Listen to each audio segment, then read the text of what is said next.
Hello guys, দেখো আজকে ছিল বিপত্তারিণী পুজো আর এখন বেজে গেছে 2টো। তাই জন্য আমাদের ঘরের কাছে যে মন্দিরটা ছিল ওইটা বন্ধ হয়ে গেছে।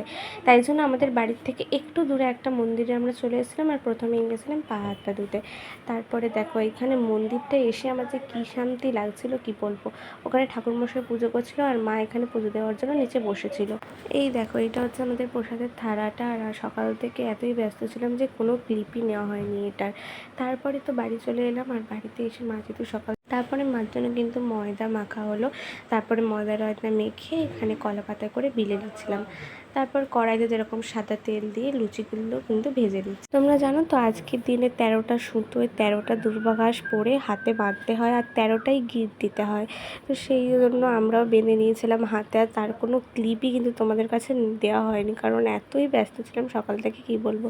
সকাল থেকে সবাই না খেয়েছিলাম, তাই জন্য ভীষণই ব্যস্ত ছিলাম। এখানে কিন্তু আমরা লুচিগুলো ভেজে নিচ্ছিলাম।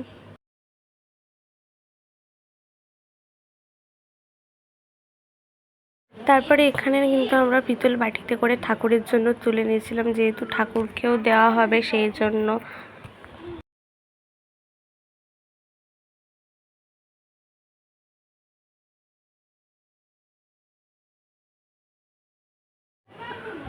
আর তারপরে দেখো ফাইনালি মা এখানে খেতে বসেছিল।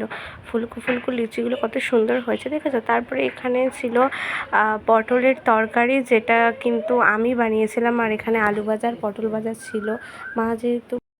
আর ফাইনালি মা এখানে খাওয়া দাওয়াটা শুরু করলো। আর আমার তো ভীষণ টেনশন হচ্ছিলো, যেহেতু মা সারাদিন কিছু খায়নি, এই জন্য।